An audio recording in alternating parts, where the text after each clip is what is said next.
Welcome guys to another episode of TASTIC CUTS, and today's topic is tracking. We're going to talk about two types of tracking options inside of the Fusion page in DaVinci Resolve. Personally, I think that DaVinci Resolve has the best tracking if you compare it to any other editing program. DaVinci has really made tracking look very easy. So as I said, we're going to go through two types of tracking. One is the regular tracking tool inside of the Fusion page, and the second one is called PLANAR tracking, also inside of the Fusion page. Enough of me talking, let's dive straight into DaVinci Resolve. But before we do that, please subscribe, leave a like, and comment down below what you want to see next on TASTIC CUTS. And by the way, I have recently released my first ever transition pack that's called DifRace Volume 1, where you can implement my handcrafted transitions into your videos today to make that extra pop between clips. If you wanna grab that, please check it out. I will leave a link down in the description. It's only $2.99, 20 plus custom-made transitions made by yours truly, TASTIC. If you decide to buy my pack, I really appreciate it, and thank you so much for doing that.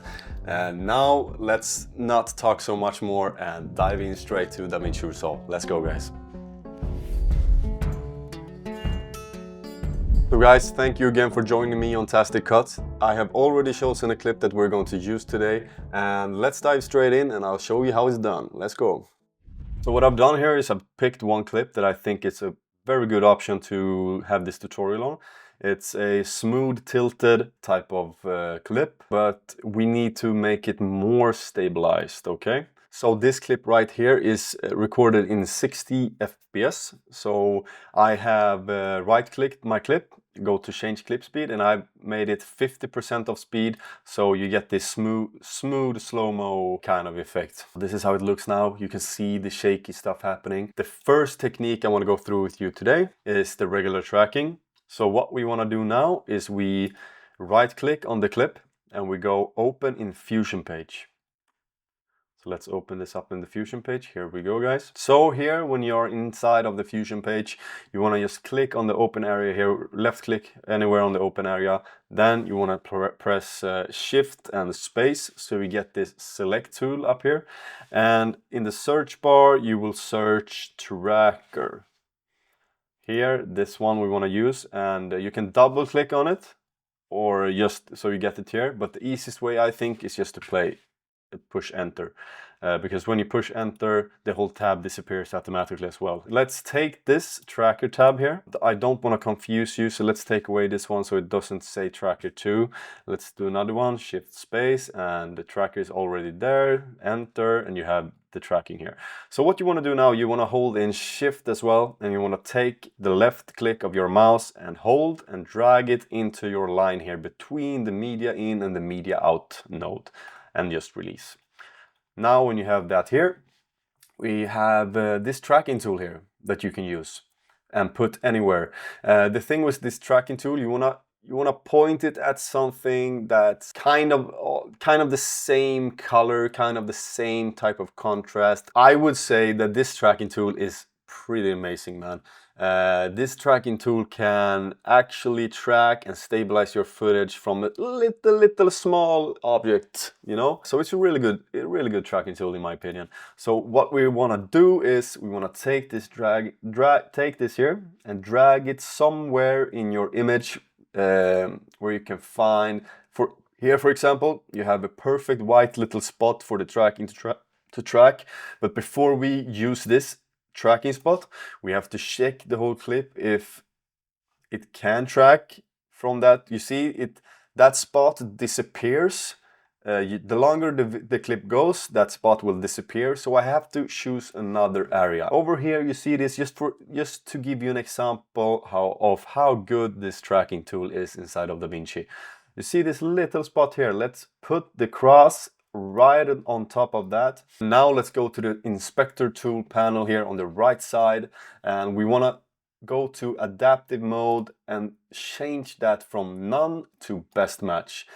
So we want to start here at the beginning of the clip, and what we want to do now is just press this track forward button here in the panel. So let's track forward our clip. You can see it holds on really good. So now when the tracking is complete, we want to go over to the inspector tab again, and we want to press operations here. That's next to trackers, so click on that. And on operation here, we want to take it from none to match move. And when we have done that, we want to go to merge here, and from FG over BG, we go down to only background. So we only want the background, so BG only. You see here that you have all these squares here, and if you replay it from the beginning, the clip will look like this. And what we want to do now to get rid of these squares is put another node between the tracker and media out. So let's do the same process again, shift and space. And now we want to search for transform. So you get this transform XF node and press enter. And now you get it between the tracker and the media out. So let's take this transform node and drag this red line here to the end of your clip. And you want to go to the inspector tab again. We want to go to size, put the key point, and we want to go to center, X and Y, and put the key point up there as well. You want to play with the center options here first. So let's drag it to the right, more here. Let's go. And then you want to drag the Y down so we get rid of the squares. And from here, just do a little zoom in, maybe around 170 for me, 107 for me is good. Do the exact same process in the beginning of the clip. Take the Y tool now, and we want to drag it up to get rid of the squares like that, and maybe do a little inzoom, little more inzoom here, because now when we play the clip, let's play it. Okay, we have a little adjustments we have to make here. You see that the squares are popping in on around here. So what we can do now, just increase the size here in the beginning, for example, to maybe 116. So now when we have zoomed in a little bit more, we try again and play. A little bit here, if you saw it around here in the bottom, and we got some here at the left side of the clip. So let's go to the end here, and because it's so close to the end, I want to do it at the end, you know. So let's zoom in here a bit like this, maybe to 184. So from 116 to 184, that's good. Let's play it again and see if it works.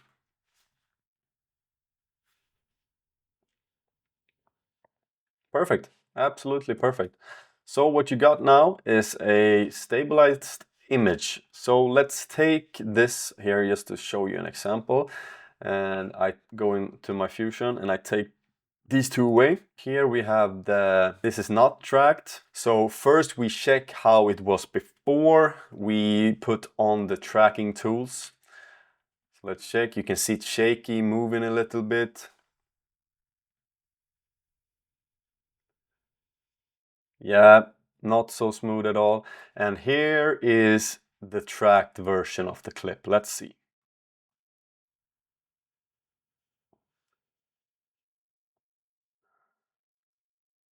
So much smoother, bro. So much smoother, right? That is the first tracking tool I wanted to show you today inside of the Fusion page. This technique is the one I use the most, and the second one I will show you I rarely use. In some occasions I do. So let's delete these two. Find another clip to track. Let's take this clip, for example. And I have to find a good spot where I can start the tracking. Here, around here, delete that. I right click and I go to change clip speed and do it to 50%. Second tracking option is also inside of the Fusion page. As you can see, it's a little bit up, and it's actually, the stabilize is actually good. But I just want to show you, let's right click on the clip again, go inside of the Fusion page here. And let's do the same process, shift and space. What you want to search for now in the select tool tab is planar tracker.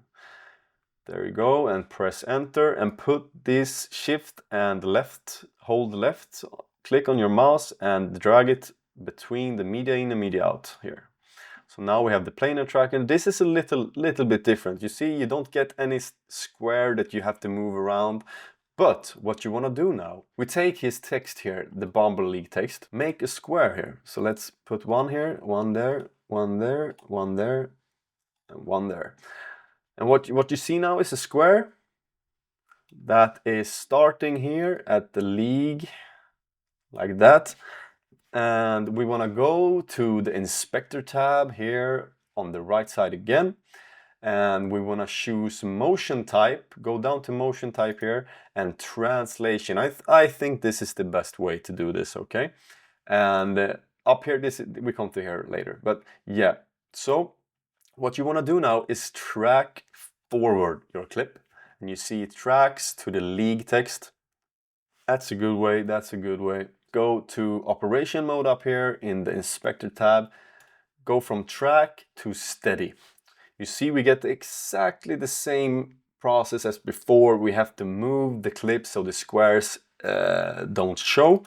And how we do that? Again, shift space and search transform and press enter. Transform mode and press enter, and shift and left, hold left click. Put that between the planar tracker node and the media out and let go. And what we do now, exactly the same process, guys. So we go up here to the inspector tab again. To center XY, we press a key point at the end, and to size, we press a key point as well. So now we want to move it from the X here to the right. Perfect. And maybe a little zoom in, just so we are sure that the squares won't mess with us throughout the clip. All right, go back to the beginning. You see here we got some squares on the left side that I want to get rid of. So let's take the X again and move it to the left. Maybe center it out a little bit. And maybe we can do a little bit more zoom here. Something like that. And when we play now from the beginning to the end, it will look something like this. Looks good. Actually, I chose a very bad clip to make the tracking on because it was really smooth at first. So let's for example take another clip that's not as smooth. I need to find. This is a little shaky. Let's watch how it looks. It's smooth in the beginning, but at the end it made some little shaky stuff there. So let's do the same process here again. Let's go in a little faster this time, because I think you've learned this by now. Yeah, guys, I think you have. Space shift and go to planar tracker. And then we take it, shift, hold left mouse and drag it between here. And let's zoom this out a bit here. So now what you want to do is you want to take maybe the middle of part here, make a square around the middle part here, go to translation and track forward. Looks good to me. So let's go up here, operation mode, steady, and go shift space, transform node, and put that between the planar tracker and media out. And let's go to the end here, key point X and Y, key point on size. Let's move this up and let's move this to the side. Little down, zoom in, go to the beginning, go to the left, go down, and maybe zoom in a little bit so we can get some sort of effect here. So now it should be tracked and well made. Looks amazing, man. Looks really good. Looks really good. So let's copy and paste this, move this to the side here, go inside of Fusion page, and I want to take this away to show you the difference. You can definitely see the little shakes, little movements. And let's look at the after clip.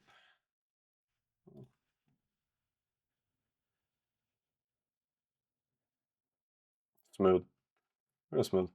That is how you use the tracking tools. Another thing I want to show you, let's take this away and use planar tracker again. I just want to reset everything. Let's do it like this. Perfect. Take 2 new notes. Then let's do this again, okay? Instead of only using the translation here, we want to go to the tracker up here and hybrid point area, and we want to do exactly the same. This works as well. And motion type again to translation, and let's have this at track mode and track forward. And now go to operation mode and put steady. and do exactly the same process, guys, you know. Key points here, move it up, move it to the side, maybe a little bit in zoom. And here we just can do a little in zoom like this.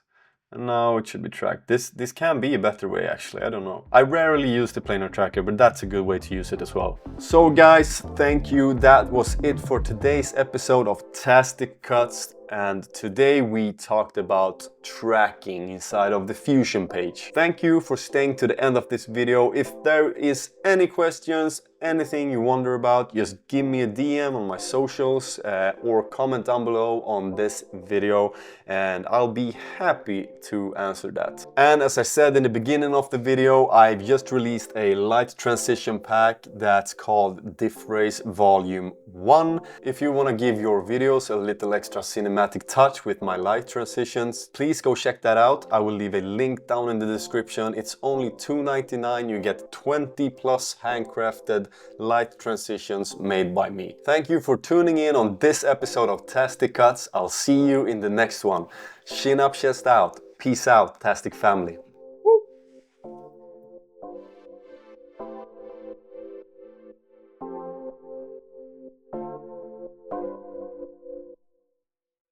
Welcome guys, I hope you're welcome guys, and to talk about we're going to talk about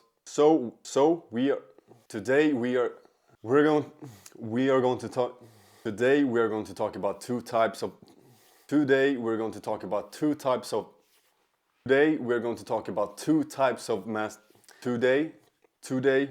talk about two types of tracking.